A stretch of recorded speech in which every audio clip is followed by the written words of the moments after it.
মাশাআল্লাহ, আল্লাহু আকবার। শয়তান আছে যেগুলা বলতেছিল 2 ঘন্টা বসেছিস, মাজা একটু সোজা করে আয়।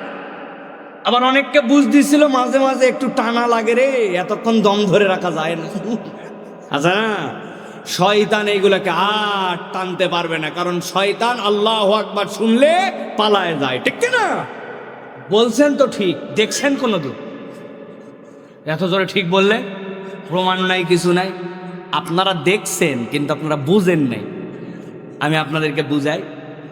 সেই গরমের দিন দুপুরবেলা সবাই ক্লান্ত, পিপাসা, রোদ, আবহাওয়া করা, ঘামে ঘামে অবস্থা খারাপ, গাছপালা পশু পাখি সবগুলা হয়রান। এরকম হয় না ভাই? এক তপ্ত গরম, বালুর খামাল, ওই বালুর খামালের কাছে এক কুত্তা শুয়ে আছে। এর জিবা পর্যন্ত পানির জন্য, তৃষ্ণার জন্য বের হয়ে আসো, খালি হাঁফাচ্ছে। হঠাৎ করে দেখবেন আপনাদের মসজিদে মোহাম্মদপুরে এখান থেকে জোহরের সময় ইমাম সাহেব, মুয়াজ্জিন সাহেব আযান দিছে, আল্লাহু আকবার, আল্লাহু আকবার। যেই আযান হয়েছে, ওই যে দুপুরবেলা কুত্তা যেটা ইয়ার পাশে শুয়ে আছে বালুর খামালে, হঠাৎ করে মাথা তুলে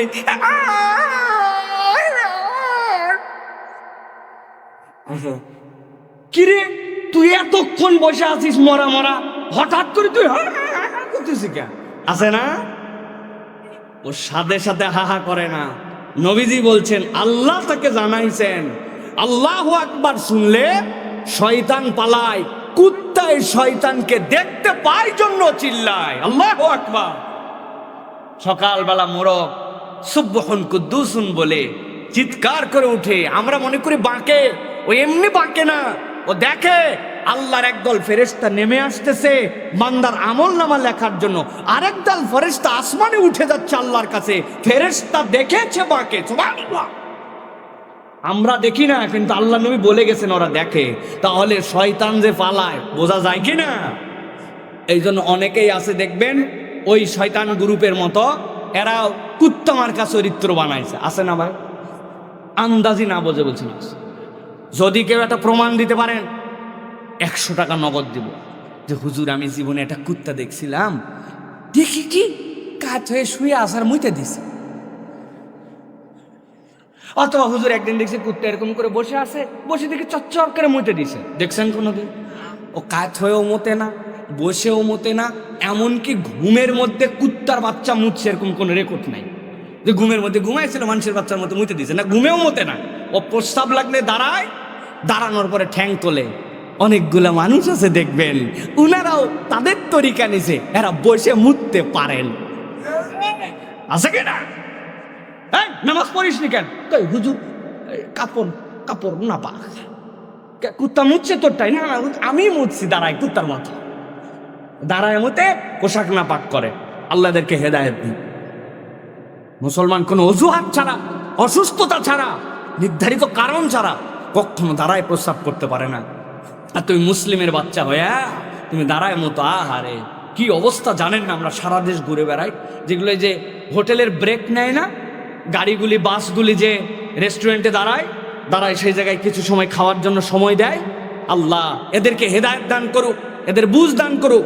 ওদের দাঁড়ায় কুত্তা মুতার জন্য জায়গা রাখছে, তাও ওইখানে মুতের শোধ হয় না।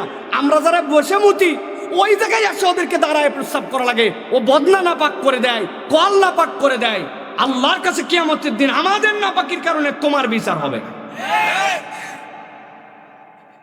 কমন সেন্স, এই জিনিসটা আমাদের অনেক বড় বিষয়। এটা অনেক বড় বিষয়। একটা ভদ্রতা জ্ঞান বিশাল বড় দাম। ইসলাম ধর্মের নামই ভদ্রতা জ্ঞানের ধর্ম। এর চেয়ে ভদ্রতা আপনাকে কে শিখাবে? কে বলছে পৃথিবীতে যে বাথরুমে কোন পা দিয়ে ঢুকবা? ইসলাম আপনাকে শিখাইছে বাথরুমে তোমার কোন পা আগে যাবে, বের হবে কেমনে। শিখাইনি ভাই? এর থেকে বেশি পবিত্রতা কে শিখাইছে? নাকের মধ্যে পানি দিয়ে পরিষ্কার করতে হবে, কানের ফুটা পরিষ্কার করতে হবে, তোমার পা পরিষ্কার করতে হবে, হাত পরিষ্কার করতে হবে, প্রত্যেকদিন নিম্নে 5 বার মেসওয়াক করতে হবে, স্ত্রীর কাছে গেলে মেসওয়াক করতে হবে, বাইরে থেকে আসলে মেসওয়াক করতে হবে, ভালো না লাগলে মেসওয়াক করতে হবে। এর থেকে বড় পবিত্রতা কে শিখাইছে? ও তো শিখাইছে রাত্রে মেসওয়াক করা না, পেস্ট দিয়ে এমন জিনিস দিয়ে ডইলে দাঁতের গোড়ার মধ্যে কেমিক্যাল দিয়ে দিয়ে ব্রেনের সাথে যে শার্পনেস, মুখস্থ করার যে শক্তি, কাজের যে আগ্রহ, ও আপনার দাঁত সাদা করার নাম দিয়ে সব খেয়ে ফেলছে। অথচ ইসলাম আপনাকে শিখাইছে পবিত্রতা এবং এটা স্বাস্থ্য সচেতনতা। সুবহানাল্লাহ। কে দিবে আপনাকে এর থেকে বেশি সৌন্দর্য, এর থেকে বেশি ম্যানার্স কে আপনাকে শিখাবে? এই জন্য প্রিয় ভাইয়েরা, ইসলামের থেকে সুন্দর কিছু নাই, ঠিক কিনা? এই উন্মুক্ত ক্লাসটার নাম মাহফিল। উন্মুক্ত ক্লাসের নাম কি? আজকের ক্লাসে আমরা কিছু পড়ালেখা শিখে যাব ইনশাআল্লাহ। রাজি আছি তো? অত্যন্ত গুরুত্বপূর্ণ একটা বিষয়। কোরআন হাদিসের সবই গুরুত্বপূর্ণ, কিন্তু আমরা তাগিদ দেওয়ার জন্য, বোঝানোর জন্য, অত্যন্ত গুরুত্বপূর্ণ একটা বিষয়ে আমরা কিছু সময় কথা শুনে আমল করার নিয়ত করে বাড়িতে যাব ইনশাআল্লাহ। একটা মুখ ফাঁকি দিয়েন না ভাই, ইনশাআল্লাহ বলতে বলেন ইনশাআল্লাহ। আজকে আমরা যে বিষয়ে আলোচনা করব সেটা হচ্ছে মানুষের একটা অন্তর আছে, কলব আছে না ভাই? বাহ্যিকের অবস্থা যাই হোক, মানুষের যদি অন্তর শুদ্ধ না হয়, অন্তর ঠিক না হয়, তাহলে আল্লাহর কাছে এই মানুষের কোনো দাম নাই। আল্লাহর কাছে দাম ইজা সলুহাত সলুহাল জাসাদু কুল্লু ওয়া ইজা ফাসাদা ফাসাদাল জাসাদু কুল্লু। ওইটা ঠিক, সব ঠিক, ওইটা নষ্ট, সব নষ্ট। এখন আমাদের যে অন্তর, এই অন্তর যদি ধ্বংস হয়, মানুষ তাহলে ধ্বংস হয়ে যায়, ঠিক কি না? আজকে আমরা দেখব যে মানুষ মূলত দুনিয়াতে সেই টাকাওয়ালা, সেই বাড়িওয়ালা, সেই সুস্বাস্থ্য, সেই সমাজে প্রভাব প্রতিপত্তি, দেখতে সুন্দর, ভাব চক্কর সব আছে, কিন্তু আল্লাহ এবং আল্লাহর নবী বলছেন 60টা কারণ যদি তার মধ্যে থাকে, তাহলে আল্লাহর কাছে একটা ধ্বংসপ্রাপ্তদের তালিকা আছে, ওই শর্ট তালিকার মধ্যে তার নামটা উঠে যায়। আর এই 60টা জিনিস যদি তার মধ্যে না থাকে, তাহলে দুনিয়ায় অনেক কিছু নাও থাকতে পারে, আল্লাহ ধ্বংসপ্রাপ্তদের তালিকার থেকে তাকে বাদ দিয়ে দেন। সুবহানাল্লাহ বলেন। তাহলে কয় কারণে মানুষ ধ্বংসপ্রাপ্তের তালিকায় যায়? 60টা। একসাথে বলতে হবে কয়টা? হয় নাই, হাতগুলা রেডি করবেন, যে যেভাবে দেখাতে পারেন, এই 5 আর এই 2। আমি বলবো কয় কারণে মানুষ ধ্বংস হয়, হাত তুলে একসাথে বলতে হবে 60টা। রেডি সবাই? তাহলে মানুষ ধ্বংসপ্রাপ্ত হয় কয় কারণে? আরেকবার শেষ সুযোগ দিলাম, অনেকে খেতা কম্বলের ভিতর হাত ছিল তো তোলার সুযোগ পায় না একসাথে। তাহলে মানুষ ধ্বংসপ্রাপ্ত হয় কয় কারণে? মাশা, এ কয়টা লোক হলে হবে, আমার আর লোক লাগবে না ইনশাআল্লাহ। প্রিয় ভাইয়েরা, তাহলে আমরা এইটা জেনে বুঝে এই দোষ থাকলে আজকের থেকে ত্যাগ করে চলে যাব ইনশাআল্লাহ। চলেন তাহলে আমরা শুরু করি তাহলে। হ্যাঁ প্রিয় ভাইয়েরা, 60টা কারণ। এর 1 নম্বর কারণের ব্যাপারে কোরআন বলছে তার সব শুদ্ধ, কিন্তু তার অন্তর অশুদ্ধ। যার অন্তর অশুদ্ধ, আল্লাহ বলতেছেন সে আল্লাহর কাছে ধ্বংস প্রাপ্তের তালিকার মধ্যে চলে যায়। নাউজুবিল্লাহ।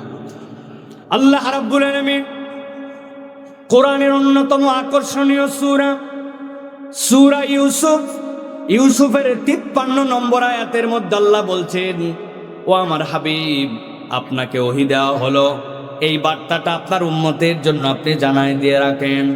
আল্লাহ বলতেছেন, ওয়া মা উবাররিউ নাফসি ইন্নান নাফসা লাআম্মারাতুম বিসসু ইল্লা মা রাহিমা রাব্বি ইন্না রাব্বি গফুরুর রহিম। দুনিয়ায় আমাদের যে অন্তর, এই অন্তরের ধরনটাই হচ্ছে, আয় রব্বুল আলামিন এই অন্তরকে নির্দেশ দেয় সেই যেন খারাপ করে, সে যেন খারাপের উপরে চলে যায়। কিন্তু ওই অন্তরের উপরে এটা ক্রিয়াশীল নয়, যেই অন্তরের উপরে মা রহিমা রব্বি, আমার রব যে অন্তরের প্রতি দয়া করেছেন। অতএব অন্তর আমাদের সব সময় খারাপের দিকে টানবে, অন্যায়ের দিকে টানবে, আল্লাহর বিরোধিতার দিকে টানবে। তবে আমাদেরকে ভরসা করতে হবে, আল্লাহ যদি দয়া করেন তাহলে এটা হওয়া সম্ভব নয়। আল্লাহ রাব্বুল আলামিন বলছেন এরপরে বান্দার আসার জন্য, ইন্না রাব্বি গফুরুর রহিম।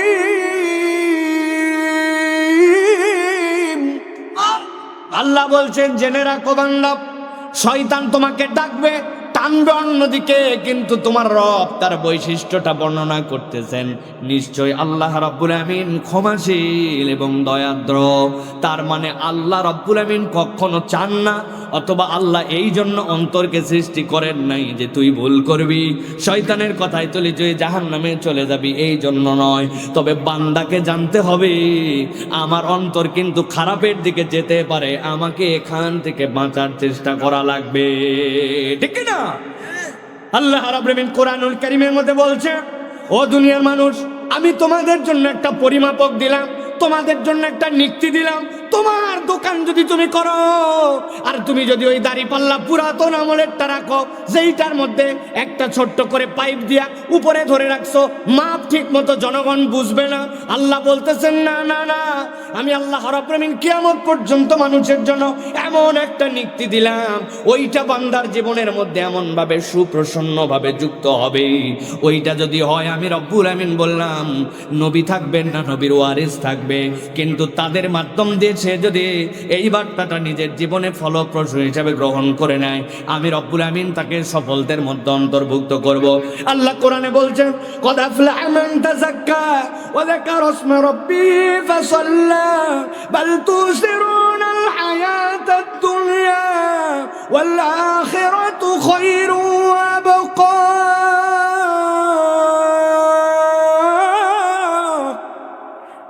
আল্লাহ বলছেন, ও আমার হাবিব আপনি জানায় রাখেন, কদ আফলাহা মান তাযাক্কা, সফল হয়ে গেছে যে নিজেকে পবিত্র করে ফেলেছে, ওয়া যাকারা ইসমা রাব্বিহি ফাসাল্লা। আর আল্লাহ বলছেন তার একটা পরিচয় হবে, সে আল্লাহর জিকির করে, আল্লাহর দিকে নিবিষ্ট হৃদয়ে আগায় আসে। আর এইটা বলে সে চুপ করে থাকে না, সে সালাত আদায় করে। আল্লাহ বলছেন, বাল তুসিরুনাল হায়াতাদ দুনিয়া, দুনিয়ার জীবনটা তো তার কাছে বড় বেশি ইম্পর্টেন্ট নয়, বরং আল্লাহ বলছেন ওয়াল আখিরাতু খায়রুন ওয়া আবকা, বান্দার জীবনে বেঁচেই থাকবে আর কাজেই লাগবে পরকালটা। আল্লাহু আকবার। ইমাম ইবনুল কাইয়্যিম বলছেন, গভীর মনোযোগে ঠান্ডা মাথায় কথাটা মাথার মধ্যে ঢুকায় রাখেন, দুনিয়ার উদাহরণটা বান্দার কাছে কেমন হবে। একটা বান্দা ভর দুপুর থেকে সূর্য যখন এরপরে হেলে যায়, হালার পরে সূর্যের বিপরীত দিকে যদি সে দৌড়াতে শুরু করে, তাহলে তার একটা ছায়া হয়, ঠিক কিনা? এখন ওই বান্দা মনে করছে আমি যেমনি হোক আমার ছায়া আমি ধরবো, মানুষ কি মানুষের ছায়া ধরতে পারবে না? ইমাম ইবনুল কাইয়্যিম বলছেন, তুমি যদি তোমার ছায়ার পেটে ছোট, তুমি ধরতে পারবা না, কিন্তু বান্দা যদি জেনে ফেলে আমি যতক্ষণ অস্তিত্বে আছি, দাঁড়াতে পারলে আমার একটা ছায়া হবে, আমার ছায়ার পিছে দৌড়ানো লাগবে না, ছায়ায় আমার অনুগামী হবে। বান্দা যদি একবার আখিরাতমুখী জীবনযাপন করে, দুনিয়া তার পিছে দৌড়াবে। আর বান্দা যদি নিজের ছায়া ওই দুনিয়ার পিছে দৌড়ায়, সময়ও বরবাদ হবে, ছায়াও কোনোদিন খুঁজে পাবে না, ঠিক না? এখন জিজ্ঞাসা হচ্ছে, কদ আফলাহা, সফল হয়েছে সে, মান তাযাক্কা, যে তাজকিয়া করেছে। এই তাজকিয়ার মানে কি? কি করলে বুঝবো আমি সফল হয়েছি? তাজকিয়ার ডেফিনেশন কি? তাজকিয়ার ডেফিনেশনের ব্যাপারে বলা হচ্ছে, কদ আফলাহা মান তাযাক্কা মানে মান শাহিদা আল্লা ইলাহা ইল্লাল্লাহ ওয়া জাআলাল আন্দাদ ওয়া শাহিদা আন্নী রাসূলুল্লাহ। দুনিয়ার মানুষ যদি দুইটা সাক্ষ্য দেয়, সে সফল হয়ে গেছে। এক নম্বর সাক্ষ্য দিছে আল্লাহ ছাড়া কোনো ইলাহ নাই, আর সাথে সাথে খারাপ কাজ বাদ দিয়েছে। আর দুই নম্বর সাক্ষ্য দিছে মুহাম্মদ সাল্লাল্লাহু আলাইহি সাল্লাম আল্লাহর রাসূল। এই দুইটা সাক্ষ্যের উপর যদি অটল অবিচল থাকে, আল্লাহ বলছেন সে প্রাথমিকভাবে তার অন্তরকে পরিশুদ্ধ করেছে। সুবহানাল্লাহ। এখন তো আমরা এখানে যারা আছি সবাই তো আশহাদু আল্লা ইলাহা ইল্লাল্লাহ বলছি, ঠিক কি না? তার মানে তো আমরা সবাই পবিত্র নাকি? পবিত্র, কিন্তু বুঝের জায়গা যদি ক্লিয়ার না হয় তাহলে এটার দ্বারা আমাদের বিপদ আছে। আমি বলছি আশহাদু আল্লা ইলাহা ইল্লাল্লাহ, আল্লাহ ছাড়া কোনো ইলাহ নাই। ইলাহ মানে কি? আপনাকে আপনার চলা ফেরা বলা করা যা কিছু লাগবে যিনি আপনার জন্য নিয়ম বানায় দিয়েছেন, ওই নিয়ম যিনি বানায় আপনাকে ওই নিয়ম ফলো করতে বলছেন, তিনি হচ্ছেন ইলাহ। তিনি কে? এখন আপনি বলছেন আমানতু বিল্লাহি ওয়া মালাইকাতিহি ওয়া কুতুবিহি, বলি কিনা ভাই? আশহাদু আল্লা ইলাহা ইল্লাল্লাহর পরে আপনাকে এটা বলতে হবে, ওইটার মানে আমি সাক্ষ্য দিলাম। কিন্তু আমানতু বিল্লাহ মানে কি? আয় আল্লাহ, আমি আর সাক্ষ্যের উপরে নাই, আমি মেনে নিলাম, তুমি যা বলছো সেইটা আমি মানি। আল্লাহকে কি দেখছি আমি? আমানতু বিল্লাহ, আল্লাহ তোমার প্রতি আমি ঈমান আনলাম, মেনে নিলাম তোমাকে তুমি আসো, ওইটা আমি বুঝি বা না বুঝি আমি মেনে নিছি। এরপরে বলছি ওয়া মালাইকাতিহি, আমরা কি ফেরেশতা দেখতে পাইছি ভাই? কিন্তু বিশ্বাস করছি আমাদের ডানে ফেরেশতা, বামে ফেরেশতা, প্রত্যেক দিন একটা মানুষকে গাইড করার জন্য কমসে কম 21টা ফেরেশতা তার পিছনে আছে। আল্লাহু আকবার, মাইনে নিছি আল্লাহ। আল্লাহ এরপরে বলছেন সবচেয়ে ইম্পর্টেন্ট হচ্ছে ওয়া কুতুবিহি, তুমি আল্লাহ রাব্বুল আলামিনের কিতাবকে মেনে নিয়েছো। আল্লাহর কিতাব মানে আসমান থেকে অবতীর্ণ যা হয়েছে সবগুলাই আল্লাহর কিতাব। ওই কিতাবের ভিতরে যা কিছু আছে সব কিছু মানার নাম হচ্ছে ঈমান। ঠিক না? বুঝে বলবেন কিন্তু, ঠিক না? বলছেন তো অনেক জোরে ঠিক, কিন্তু আপনি যদি এখনই বলা হয় যে আল্লাহ রাব্বুল আমিন কোরআনুল কারীমের মধ্যে এমন বিধান দিয়েছেন যে এটার মধ্যে আল্লাহ বান্দাকে বলেছেন, বান্দা তুমি কখনো মিথ্যা কথা বলতে পারো না, সব মানুষের সাথে থাকবি, তুমি জিনা ব্যভিচারের কাছাকাছিও যেতে পারো না, আল্লাহ হারাম করেছেন তোমার জন্য ফাহেশা করা, এটাকে আল্লাহ নিষেধ করে দিয়েছেন, সুদের কারবারের সাথে তুমি জড়িত হতে পারো না, আল্লাহ এই বিধানগুলা দিয়েছেন। ওই বান্দা নামাজও পড়ে, রোজাও রাখে, মিথ্যাও বলে, সুদও খায়, ঘুষও খায়, অন্যায় করে, এরকম বান্দা আসেনি? যদি থাকে তাইলে আপনার কেমন করে মানা হয়েছে আমানতু বিল্লাহি ওয়া মালাইকাতি ওয়া কুতুবি? আপনি তো কিতাব মানেন নাই, ঠিক না?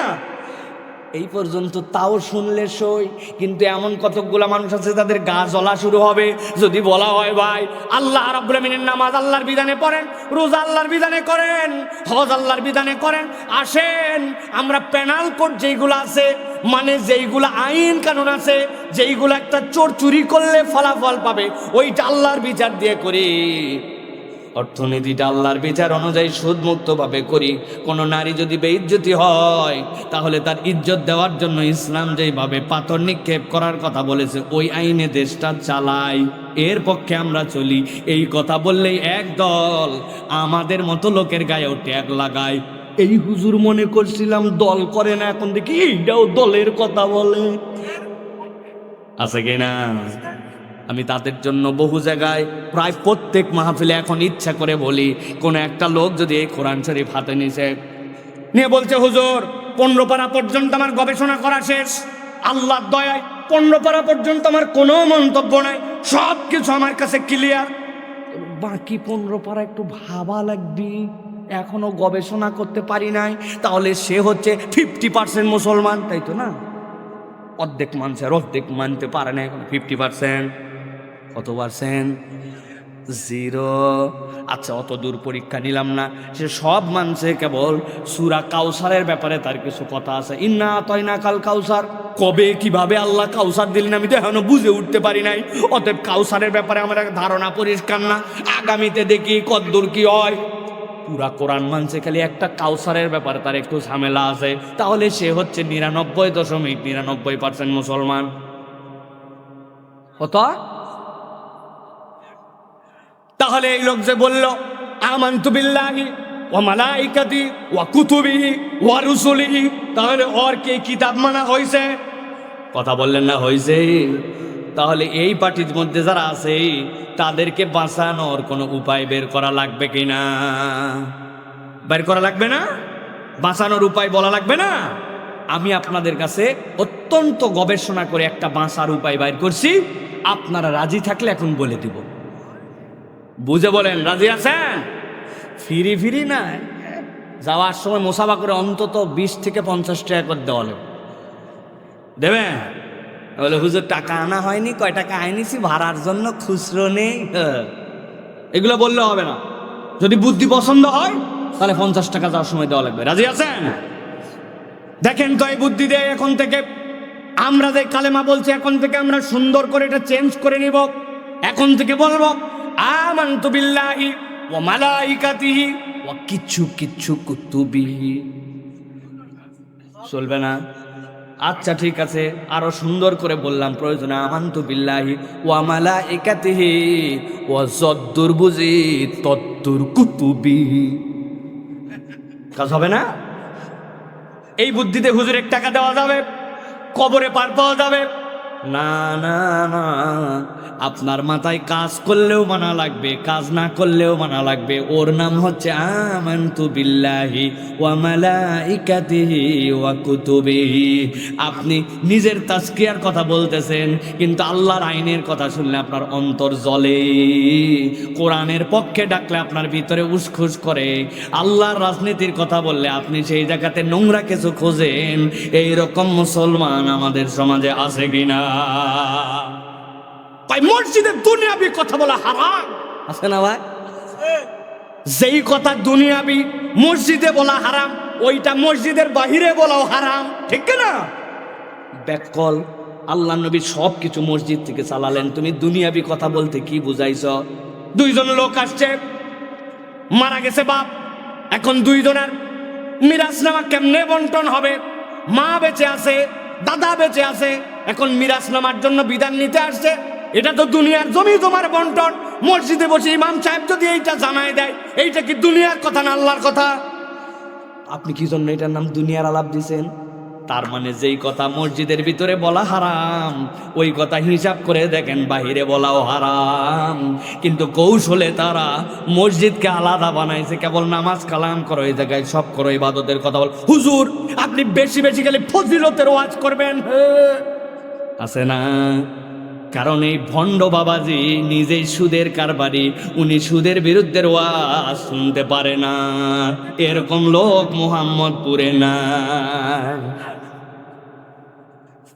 বলছে বাবা বড় বিপদে, 1000 টাকা একটু হাওলাত দেন। বলছে ডিস্টার্ব করবি না, হাতের টাকা নাই, সর। বলছে আমার বাচ্চাটা অসুস্থ, ডাক্তার দেখানো লাগবে, 1000 টাকা। বললাম হাতে টাকা নাই। বলছে ব্যাককল, না বুঝে আসছে নাকি আপনার কাছে? আমি কি বুঝে আসছিস? আজকে হচ্ছে বুধবার, 1000 টাকা দেন, আগামী শনিবার 1250 রিটার্ন। বলছে ব্যাককল কোথাকার, মানুষের হাতের টাকা থাকে নাকি? বাড়ি চল।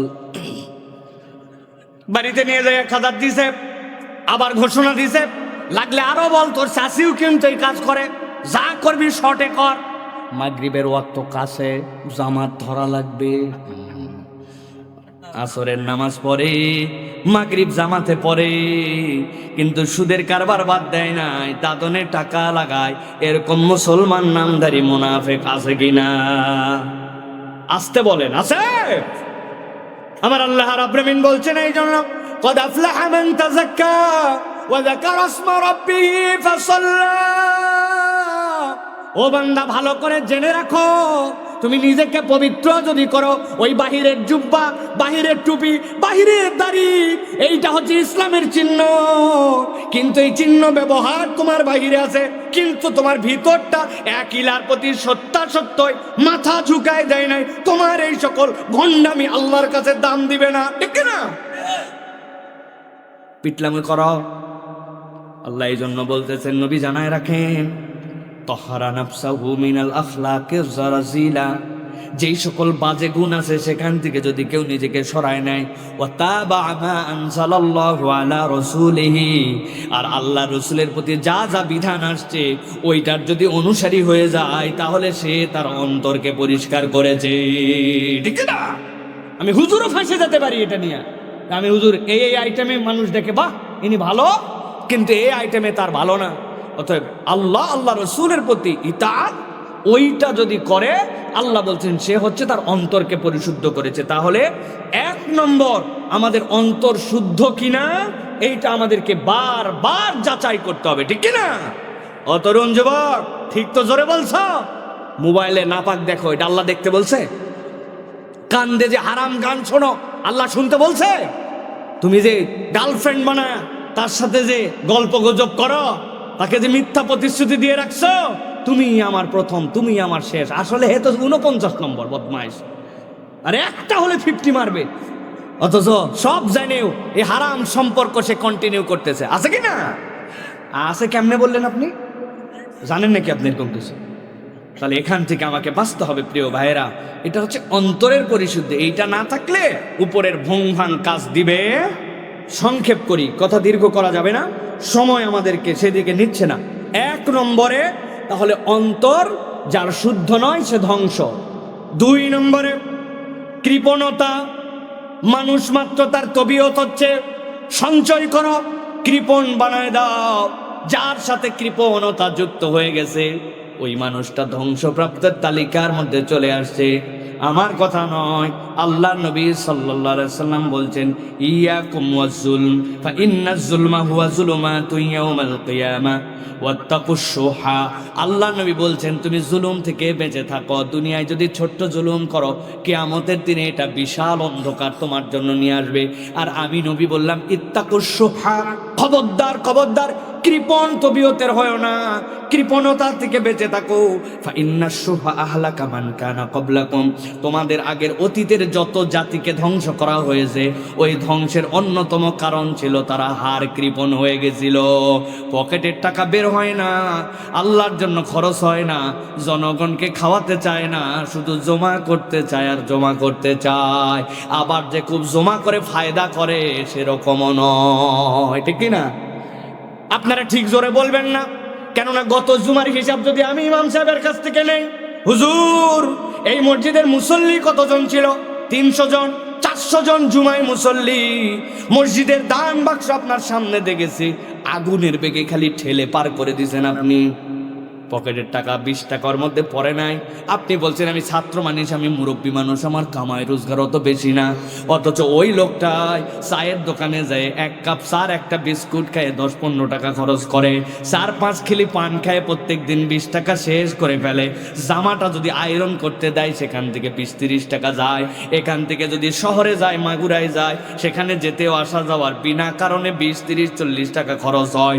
কিন্তু সপ্তাহান্তে আল্লাহর বান্দা মসজিদে আসে, আর মসজিদে ওই মানুষটা 20 টাকাও দান করে না। এরকম লোক মোহাম্মদপুরে না। কারা তারা? হাত তোলেন তো ভাই, কারা 20 টাকাও দেন না মসজিদে? হাতগুলো দেখি একটু, ঠিক না? চলেন এবার 2টা ঘটনা শুনি। নবীজি সাল্লাল্লাহু আলাইহি সাল্লাম মসজিদে নববীতে বসে আছেন, 2 জন মেহমান আসছেন। নবীজি সাল্লাল্লাহু আলাইহি সাল্লাম স্ত্রীদের কাছে খবর নিতে পাঠালেন, দেখো তো বাড়িতে কি খাবার আছে। তারা বললেন, ইয়া রাসূলুল্লাহ, আমাদের বাড়িতে মেহমানদারি করার মতো, আপ্যায়নের মতো কোনো খাবার নাই। এইগুলা শুনে আবার আমাদের অনেকে বলে আল্লাহ নবী মনে হয় খুব গরিব ছিলেন, তাই না? খবরদার, আল্লাহ নবী গরিব ছিলেন এইটা বললে আপনার ঈমান চলে যেতে পারে। নবীজি সাল্লাল্লাহু আলাইহি সাল্লাম তার থেকে ধনী কোনো ব্যক্তি ছিলেন না। আল্লাহ তাকে এত ধন দিয়েছেন, যেই সকল যুদ্ধ ইসলামের হতো, যেখানে মুসলমানরা রক্তপাতহীনভাবে অবরোধ করেছে, আক্রমণ করার আগে পালায় গেছে, ওইগুলার যে সম্পদ, ওই সম্পদের 5 ভাগের 1 ভাগ আল্লাহ নবীর নামে লেখা হয়ে যেত। আল্লাহ নবী সাল্লাল্লাহু আলাইহি সাল্লামের জন্য যেই সকল সম্পদ, যেগুলো যুদ্ধলব্ধ, যেগুলো সম্পদ ছিল গনিমত, সেইটার একটা অংশ আল্লাহ নবীর কাছে চলে আসতো। আল্লাহ নবীর সম্পদের কোনো অভাব ছিল না। এমনও প্রমাণ আছে, নবীজির কাছে একজন মহিলা 2টা খেজুর, একটা শশা হাদিয়া দিছে একটা বাটিতে করে খাওয়ার জন্য, আর আল্লাহ নবী তার বিনিময়ে ওই মহিলাকে 1 বাটি ভর্তি স্বর্ণালঙ্কার দিয়ে বিদায় করে দিয়েছেন। আল্লাহু আকবার। তাহলে নবীজির এই হালত কেন? নবীজি এই গরিবের হালতটা গ্রহণ করছেন, নবী গরিব নয়, ঠিক না? ইয়া রাসূলুল্লাহ, কোনো খাবার নাই। নবীজি বলেন, আমার এই 2 মেহমানের দায়িত্ব কে নেবে? নবীর মেহমান, একটা ক্রেডিট আছে, আমি নবীর মেহমানকে মেহমানদারি করবো। একজন লাভ দিচ্ছে, ইয়া রাসূলুল্লাহ আমি। সাহাবী বলছেন, যাও তুমি তাকে নিয়ে যাও। বলে, আপনারা 2 জন বসেন ভাই, আমি একটু বাড়িটা প্রস্তুত করে আসি। দৌড়ায় বাড়িতে চলে গেছে, স্ত্রীর কাছে বউ। আল্লাহ নবীর কোন স্ত্রীর ঘরে খাবার আজকে দেওয়ার মতো মেহমানদেরকে নাই। নবীজি বলছেন, কে মেহমানের জিম্মাদারি নিবে? আমি রাজি হয়ে গেছি, স্ত্রী কি খাবার আছে? বলে, এই যে তোমার 2টা নাবালক সন্তান, ওই দুই সন্তানকে খাওয়ানোর মতো অল্প একটুখানি খাবার আছে যেটা আমি রান্না করতেছি, তোমার আর আমার আজকে খাবার নাই। সাথে সাথে স্ত্রী বলছে টেনশন করেন না, এই খাবারই আল্লাহর নবীকে খাওয়াবো, আমরা বাচ্চাকে খাওয়াবো না। বাচ্চারে না খাওয়ালে ওরা যে কানবে। স্ত্রী কত বুদ্ধিমতী, স্ত্রী বলছে বাড়িতে যখন মেহমান আনবেন, আনার পরে রান্না আমি করতে থাকবো, আপনি বাচ্চার পিঠের মধ্যে থাবা দিবেন আর বলবেন বাবা খাবার রান্না হচ্ছে। তোমাদেরকে যে খাওয়াবো তা বলি নাই, খাবার রান্না হচ্ছে এটা বললে বাচ্চা এরকম কানতে কানতে ঘুমায় যাবে। এরপরে আপনিও খাবেন না, আমিও খাবো না, আমরা আমাদের মেহমানকে আপ্যায়ন করে দিব। আল্লাহ নবীর মেহমান দুইজন নিয়ে আসছে, কৌশলে বাচ্চা ঘুমায়া খাবার যেই না ঢালছে, ঢালার পরে নবীজির মেহমানকে দিবে, তখন দেখছে যে মেহমানের জন্য মেহমানদারি করতে নিয়ে যাচ্ছে, এখন যদি মেজবান সাথে না খায় তাইলে তো মেহমান খাবে না, বুঝবে ঝামেলা আছে। বউ বুদ্ধি দিছে, এখন আপনি যদি অংশগ্রহণ করে ওই খাবারে ভাগ বসান, আল্লাহ নবীর মেহমানদের দুইজনের তো পেট ভরবে না। উপায় কি? বলে আমার মাথায় একটা বুদ্ধি আছে, যখন আপনি খাবারটা নিয়ে যাবেন, যাওয়ার সময় আমি দরজার গোড়ার মধ্যে লম্পু বাতি, কুপি বাতি যেটা বাতি আছে ওইটা রাখবো। আপনি খাবার নিয়ে যাওয়ার সময় ইচ্ছা করে কৌশলে বুঝবেন যে বুঝেন নাই, আস্তে করে ধাক্কা দিবেন কুপির মধ্যে, কুপিটা উল্টায় যাবে, কুপি উল্টায় গেলে নিভে যাবে আগুন। আপনি খাবার তাদের সামনে দিবেন আর আমি বলবো কুপি ধরায় আনতেছে, আমি লেট করব। এই ফাঁকে আপনি সামনে বসে শুধু মুখ নড়াবেন, মুখের শব্দ করবেন আর মেহমানরা খেয়ে নিবে। আল্লাহ নবীর মেহমান যেন পূর্ণ আপ্যায়ন হয়। স্বামী স্ত্রী এই কৌশলে নিজে খাইলেন না, সন্তানদেরকে খাওয়ালেন না, মেহমান দুইটাকে খাওয়ায় ঘুমাই দিছেন। আল্লাহ নবীর মেহমান দুইজন শেষ রাত্রে উঠার পরে আবার যখন মসজিদে নববীর দিকে রওনা হয়েছেন, অন্যদিন হযরতে বেলাল যখন ডাক দেন ইয়া রাসূলুল্লাহ, একামতের সময় হয়ে গেছে, আল্লাহ নবী তখন মসজিদের দিকে রওনা দেন। নবীজি ফজরের সুন্নত বাড়িতে পড়তেন, পড়ার পরে ডান গালের নিচে দুই হাত দিয়া হাতটা এরকম করে নামাই দিয়ে শুয়ে থাকতেন। বেলাল ডাকলে নামাজ আর ইমামতির জন্য আসতেন। ওই দিন নবীজি আর অপেক্ষা করেন নাই, মসজিদের সামনে এসে দাঁড়ায়, দেখো আল্লাহ নবীর আনসারী সাহাবী আর দুইজন মেহমান হেঁটে হেঁটে মসজিদের দিকে আসতেছে। নবীজি দেখার সাথে সাথে দূর থেকে তাদেরকে হাসতেছেন। সাহাবী ঘাবড়ায় গেছে, আল্লাহ জানি মেহমানকে নবীজি দায়িত্ব দিয়েছিলেন, দুইটা শিশু বাচ্চার খাবার তাদেরকে খাওয়াইছি, মাঝে কিছু কৌশলও করেছি, কি জানি ভুল করলাম, নবী কেন হাসে? ইয়া রাসূলুল্লাহ, আপনি হাসেন কেন? আল্লাহ নবী বলতেন, ও আমার সাহাবী, তুমি মসজিদে নববীতে আসার আগে জিবরাইল আমিন আমার কাছে আসছিল, আসার পরে একটা ওহী নাজিল করে দিয়ে গেছে আর আমাকে জানাই দিয়ে গেছে গত রাতে তুমি মেহমানের জন্য যা করছো এই কাজ দেখে আল্লাহ খুশিতে হেসে দিছে। আল্লাহ কোরআনে অবতীর্ণ করেছেন, ওয়ালাউ কানা বিহিম খাসাসা ওয়া মান ইউকা শুহা নাফসিহি ফাউলাইকা হুমুল মুফলিহুন।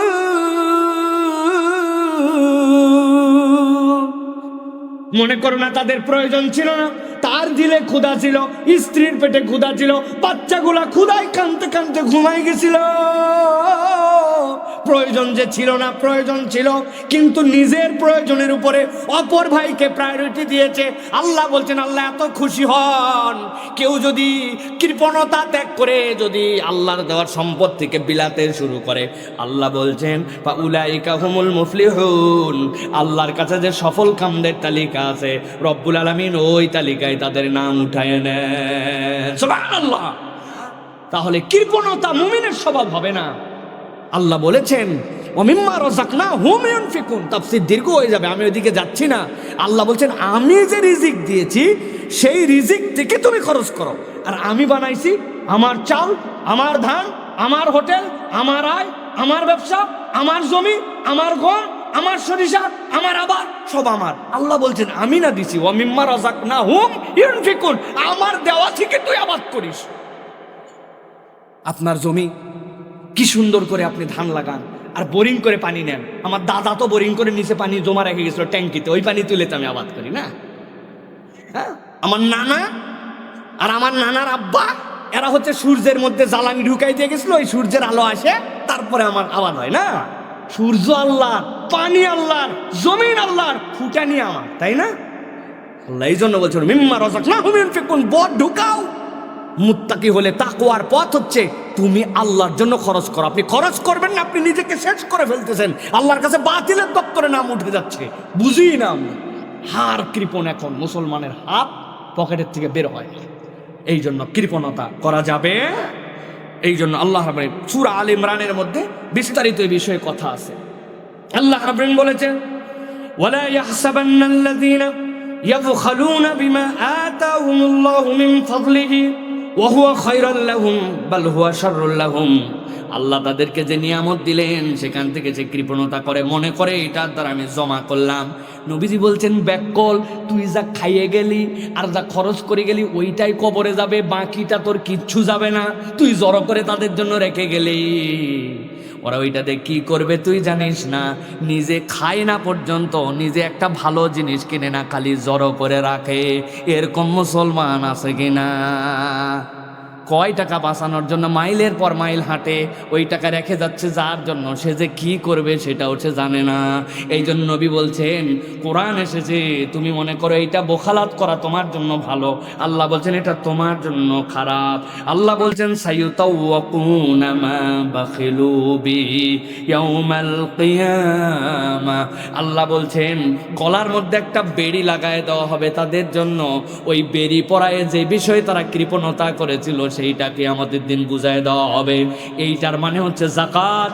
আপনার কাছে 1 লক্ষ টাকা 1 চন্দ্র বছর যদি থাকে, আপনার কাছে যদি 7.5 ভরি গোল্ড থাকে, আল্লাহ বলছেন 1 লক্ষ টাকার মালিক তুই নয়, 97,500 টাকার মালিক তুই, আর ওই 2,500 টাকার মালিক আল্লাহ। ওই বান্দা হিসাব করে যাকাতও দেয় না, আল্লাহর জন্য দানও করে না, মনে করছে আমার কামাই আমি আবার কি জন্য খরচ করব। অতএব বখালত করলে আল্লাহর কাছে নিজের ধ্বংসের তালিকায় চলে যেতে হতে পারে, ঠিক না? তাহলে আমরা কি আল্লাহর জন্য খরচ করতে রাজি হব তো ইনশাআল্লাহ? এটা হলো 2 নম্বর। এবার চলেন 3 নম্বর। 3 নম্বরে ধ্বংসপ্রাপ্ত তারা, দাম্ভিক যারা। দুনিয়ার এরকম কিছু মানুষ আছে দাম্ভিকতা করে চলে, পুরে ভাব আছে না ভাই? একটা দামি একটু কেটস কিনছে, একটা একটু শার্ট কিনছে, ওরে আর পাওয়া যায় না। হাতের মোবাইলটা একটু দামি উঠছে, বাপরে বাপ, ডাঁট ডাঁট ভাব ভাব আছে না ভাই? আল্লাহ রাব্বুল আলামিন বলছে, লা জারামা আন্নাল্লাহা ইয়ালামু মা ইউসিররুনা ওয়া মা ইউলিনুন ইন্নাহু লা ইউহিব্বুল মুস্তাকবিরিন।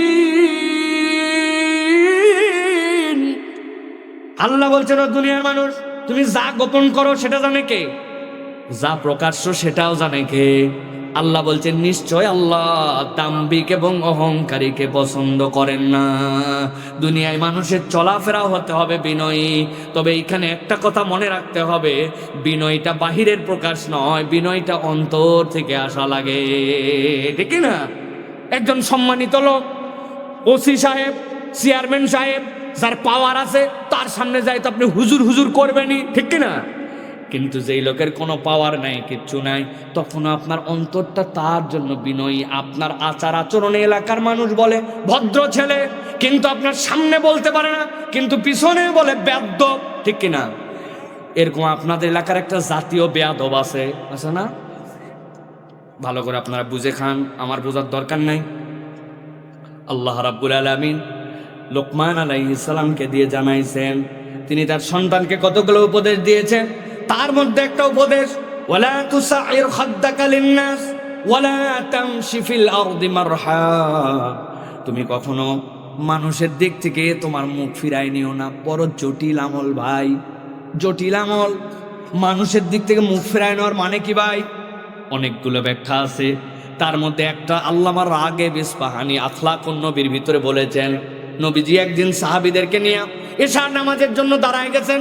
ইকামত শেষ, নবীজি মুসাল্লায় মেহরাবের দিকে আগাবেন, এমন সময় একজন বেদুইন আসছে, সে নবীজির হাতের মধ্যে হাত দিয়া জিজ্ঞাসা করতে শুরু করছে, ইয়া মুহাম্মদ কে ফালুক কে ফাতবারক কে ফালওয়ানুক, তুমি কেমন আছো, তোমার খবর কি, পরিবারের অবস্থা কি? তুমি তো জানো না আমার অবস্থা খারাপ, আমার এই সমস্যা আছে। সাহাবীরা বলতেছে, একামত হয়ে গেছে, এশার নামাজের জন্য মুসল্লি দাঁড়াচ্ছে, তোমার যত গল্প আছে পরে করতে পারো না, কি লাগাইছো? বলে থাকলে বুঝে থাকলে বলেন তো, একামতের জন্য ইমাম দাঁড়ানোর পরে কেউ যদি ইমাম সাহেবের হাত ধরে গল্প করতে শুরু করে, মেজাজ ঠিক থাকবে? ব্যাককল হলেও মানুষ এত ব্যাককল হয় নাকি? সাহাবীরা তো এরকম তবিয়তের না, কিন্তু আমি মানবীয় গুণ বোঝানোর জন্য বলছি। তাহলে কিরকম পেরেশানি, সারেই না, মনে হচ্ছে ওর জন্মের গল্প এখনই দাঁড়াইছে। আল্লামার আগে বিসপানি বলছেন এই হাদিস বর্ণনা করে, আমার নবীর যত চরিত্র ছিল তার মধ্যে একটা চরিত্র ছিল, কোন ব্যক্তি তার দিকে কথা শেষ করে মুখ ঘুরাই নেওয়ার আগে আল্লাহ নবীর জীবনে ও নিজের মুখটা আগে আগে তার দিক থেকে ঘুরাতেন না। আল্লাহু আকবার। এই জন্য দাম্ভিকতা এইটা পরিহার করতে হবে। আল্লাহ বলতেছেন ওয়ালা তুসাইর খাদ্দাকা লিন্নাস ওয়ালা তামশি ফিল আরদি মারহা, জমিনের উপরে ভাব নিয়ে ভঙ্গি নিয়ে কি হনুরে, এই মুড নিয়ে চলার কোনো কারণ না। বিগত 17 বছর যারা কি হনু ভাব নিছিল, মাত্র 10-15 দিনের মধ্যে আল্লাহ থাপ্পড় দিয়ে তাদেরকে নামায় দিছে। আবার যদি কেউ কি হনুতে হতে চায়, আল্লাহ তাদেরকেও নামানোর ক্ষমতা রাখে কিনা? খবরদার, বুঝে চলেন। মনে করেন না একবারে বাতাস বদল হয়ে গেছে, বাতাস মাঝে মাঝেই চেঞ্জ হবে। বাংলাদেশের বাতাস আর একরকম থাকবে না, বেয়াদবি করলেই তারা থাপ্পড় খাবে, ঠিক কিনা? কারণ এই জেনারেশনের ইয়াংরা বুঝে ফেলছে এই বাংলাদেশ আর মুরব্বীদের দ্বারা পরিচালিত হবে না, ইয়াংদের দ্বারা পরিচালিত হতে হবে, ঠিক কিনা? কারণ এই মুরব্বীদের মধ্যে আমরা নেফাকি দেখছি যুগ যুগ। এক কাপ চা আর এক বিড়ি দিয়া কত বুড়া বেটা যে ইমান বেচছেই দেশে, এদের কোনো ইতিহাসের শেষ নাই, ঠিক কিনা? আল্লাহ বলতেছেন ইন্নাল্লাহা লা ইউহিব্বু কুল্লা মুখতালিন ফখুর, আল্লাহ প্রত্যেক যেই সকল অবাধ্য অহংকারী তাদেরকে আল্লাহ রাব্বুল আমিন পছন্দ করেন না। অতএব আমাদেরকে 3 নম্বরে হিসাব করে চলতে হবে, আমার আচার আচরণ চলাফেরায় যেন কখনো দাম্ভিকতার প্রকাশ না হয়, ঠিক আছে তো ভাই?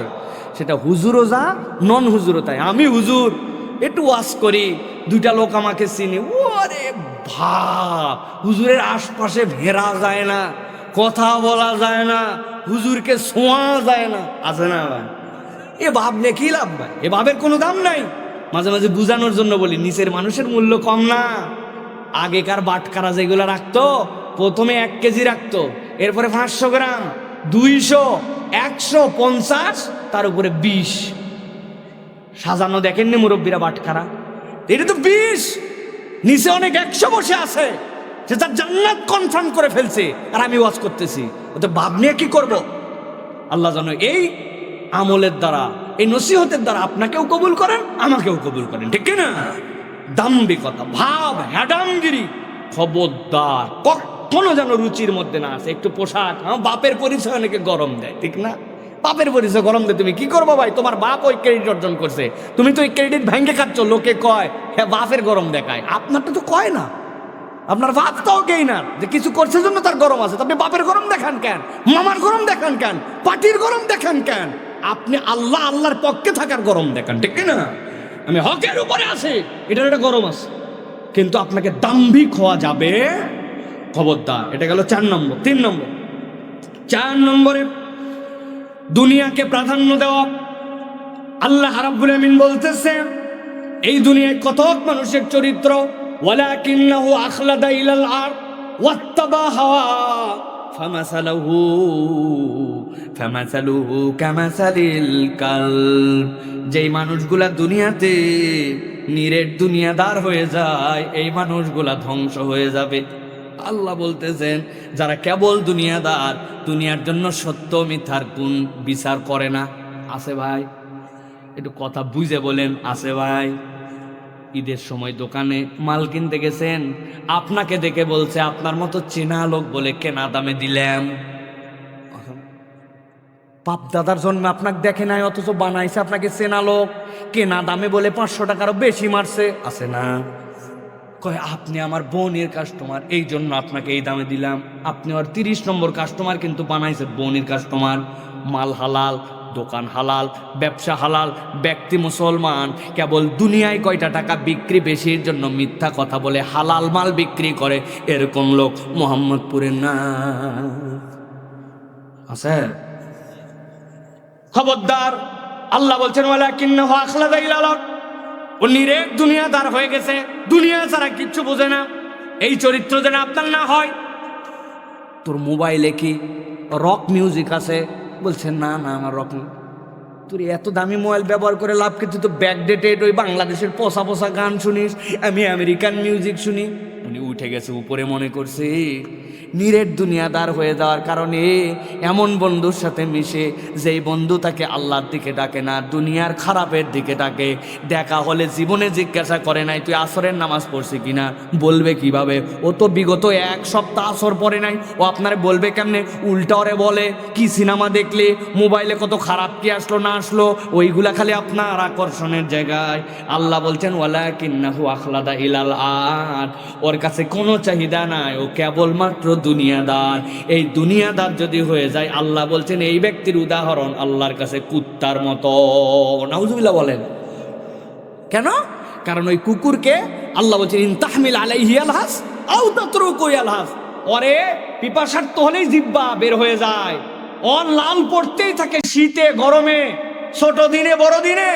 আল্লাহ বলছেন তুমি নিরেট দুনিয়াদার যদি হও, কেবল তোমার ধ্বংসই না, তোমার দুনিয়া আখেরাতের কোনোদিন তৃপ্তি মিটবে না।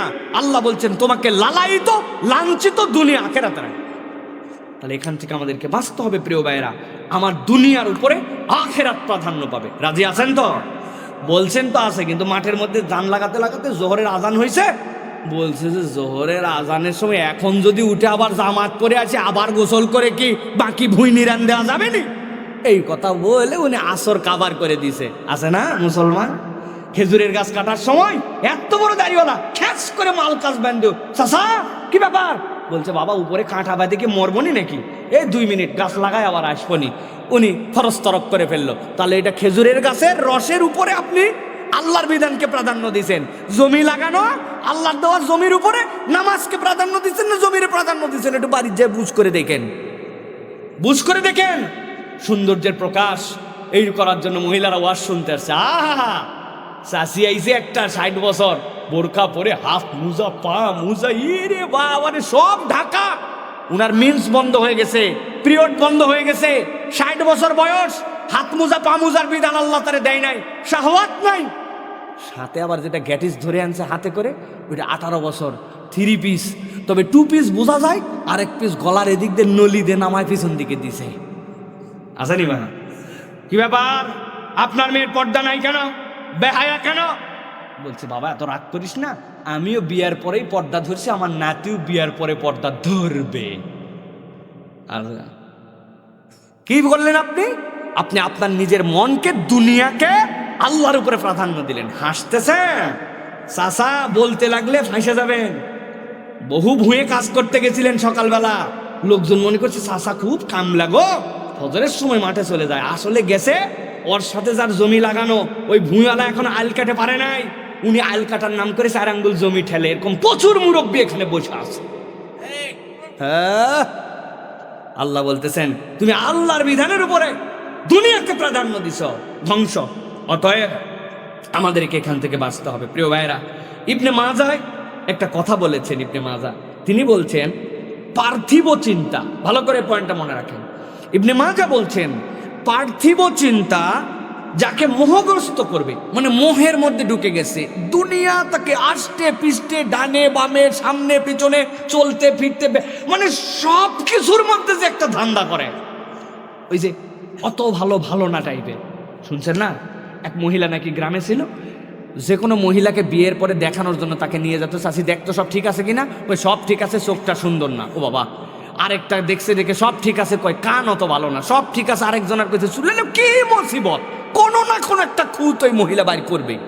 শেষে এমন একটা মহিলাকে দেখাইছে যার সব ঠিক, সব দেখে তো দেখছে হায় হায়, চুলে ঠিক, কানে ঠিক, নাকে ঠিক, রঙে ঠিক, হাইটে ঠিক, সব ঠিক। চাষি কেমন? বলছে অত ভালো ভালো না। এখন দুনিয়া এমন ভাবে মোহগ্রস্ত করছে, যা খোঁজে তার মধ্যেই দুনিয়া খোঁজে। ইমাম ইবনে মাজাহ বলছেন তার কাজকর্ম 3টা অস্থিরতার মধ্যে পড়বে। 1 নম্বর, আল্লাহ তার জীবনটা অস্থির করে দিবেন। 2 নম্বর, দারিদ্রতা তার সাথে নিত্য সঙ্গী হবে, হয় আর্থিক নয় মানসিক। 1000 টাকা থাকার পরেও দরিদ্রতা যায় না। 3 নম্বরে পার্থিব ততটুকুই সে পাবে যতটুকু তার ভাগ্যে আছে, কিন্তু অস্থিরতা ফুরাবে না। আর যদি কোনো ব্যক্তি আখিরাতকে উদ্দেশ্য করে তার জীবন চালায়, ইবনে মাজাহ রাহিমাহুল্লাহ বলতেছেন আল্লাহ তার কেমনে কেমনে যেন সব ঠিক করে দিবেন। আল্লাহ রাব্বুল আলামিন তার অন্তরকে ঐশ্বর্যমণ্ডিত করে দিবেন। অনেক কিছু থাকবে না, কিন্তু বুক ভরা একটা প্রশান্তি নিয়ে চলবে। আর 3 নম্বরে দুনিয়া স্বয়ং তার সামনে এসে হাজির হয়ে যাবে। তাহলে আমাদেরকে 4 নম্বরে খেয়াল রাখতে হবে, দুনিয়াকে প্রাধান্য দেওয়া যাবে না। প্রিয় ভাইরা, আপনাদের ক্ষেত্রে এক্ষেত্রে একটা জিনিস মনে পড়েছে, সেটা আমি মনে করছি যে আপনাদেরকে বলা দরকার। সেটি হচ্ছে প্রিয় ভাইরা, এখন আমাদের এই যে সুন্দর একটা শীতকাল আসছে না, শীতকালকে সাহাবায়ে কেরাম বলতেন যে এটা হচ্ছে আমাদের জন্য ইবাদতের বসন্তকাল। সুবহানাল্লাহ বলেন। 5টা আমল, এর মধ্যে 4টা আমল প্রায় দিনই করেন, কিন্তু নবীজি সাল্লাল্লাহু আলাইহি ওয়াসাল্লাম এগুলোকে একটু গুরুত্ব দিতে বলেছেন। শীতের আমল, 1 নম্বরে অজু করার সময় ধৈর্য ধরে অজু করা। শীতকাল তো, তাড়াহুড়া, অজুতে ফাঁকি। অজু কেমনে হলো? পায়ের গোড়ালিটা ধোয়া হলো কিনা, এখন একটু পা ফেটে যায়। নবীজি বলছেন ওয়াইলুল লিআকাবি মিনান নার, তোমার পায়ের গোড়ালি যদি ঠিক মতো ধোয়া না হয় জাহান্নামে নিয়ে যাবে। আপনি শীতকাল আল্লাহর জন্য অজুটা মনোযোগ দিয়ে করতেছেন। নবী বলছেন যে ব্যক্তি ঠান্ডার দিনে কষ্ট সহ্য করে সুন্দরভাবে অজু করে, আল্লাহ রাব্বুল আলামিন তার জন্য জান্নাতের দরজাগুলো খুলে দিবেন। তাহলে বি কেয়ারফুল, শীতের দিনে অজুটা সুন্দর করে করুন, ঠান্ডা পানি, কিন্তু অজু যেন আমাকে মিস না করায়। 2 নম্বরে তাহাজ্জুদ এবং নফল নামাজ আদায়। এই 7:30টায় এশা, 5:30টায় ফজর, এই এক লম্বা রাত, এক পর্যায়ের ঘুমই ধরে না, ঘুম কভার হয়ে যায় ফুল। এই সময় আপনি যদি একটু নফল সালা তাহাজ্জুদের জন্য ওঠেন, শেষ রাত্রে কি ঠান্ডা, মানুষের বিছানাটা আরাম, ছাড়তে চায় না, আপনি লম্বা রাত, আপনি একটুখানি ওই রাত্রে উঠলেন। এই জন্য বলা হচ্ছে শীত হচ্ছে মুমিনের জন্য বসন্তকাল, রাতগুলা সে ইবাদতে কাটাবে। সুবহানাল্লাহ বলেন। 3 নম্বরে শীতের দিনে রোজা। কতটুকু ভাই? সূর্য উঠতে উঠতে 10টা পার, উঠেই জোহর, জোহর শেষ মানে আসর মাগরিব হয়ে গেল। সাহাবায়ে কেরাম এই জন্য শীত দিনের বেলা রোজা রাখা সহজ। মহিলাদেরকে বলবো, আপনার অনেক কাজা রোজা আছে, হিসাব করে দেখেন, অনেক রোজা আছে আপনার মিন্সের কারণে যেগুলো রাখতে পারেন নাই, আগামী রমাদানের আগে রোজা রেখে ফেলেন। সোম বৃহস্পতি মিস করেন না, আইয়ামে বীজের রোজা রাখেন। শীত হচ্ছে এই জন্য বসন্তকাল, রাত ইবাদতের জন্য, দিন হচ্ছে রোজার জন্য। এটা আমাদেরকে চেষ্টা করতে হবে। 4 নম্বর জামাতে সালাত আদায়। শীতের দিনে সবচেয়ে কঠিন, যেতে চাই না, কুয়াশা, সূর্য, এমন অবস্থা, কিন্তু আপনি জামাতের জন্য ডেডিকেটেড হয়েছেন। নবীজি বলছেন যে ব্যক্তি ফজরের নামাজ জামাতে পড়ে সে যেন পুরো রাত ইবাদত করল। পারবে কেউ পুরো রাত ইবাদত করতে? কিন্তু আল্লাহ নবী বকশিসটা তার জন্য দিয়েছেন। দয়া করে ফজরের জন্য টিম বানান। অনেকে বলে ফজরে উঠতে পারি না, আমি বলি আপনি ওঠার টার্গেটই করেন না, উঠবেন কেমনে? আপনি কোনোদিন ইমাম সাহেবকে বলছেন আমাকে কল দিয়েন, যেই লোক নামাজ পড়ে তাকে বলছেন পিটায় হলেও আমাকে মসজিদে নিয়ে যাবে? আসমান থেকে আপনারা জাগাবে নাকি? আপনার জাগানোর বন্ধু লাগবে, জাগানোর সার্কেল লাগবে। এই সার্কেল দিয়ে ইবাদত করতে হবে। সর্বশেষ শীতের একটা আমল, দরিদ্র শীতার্তদেরকে সাহায্য করা। ওয়ার্ডরোবে খুঁজে দেখেন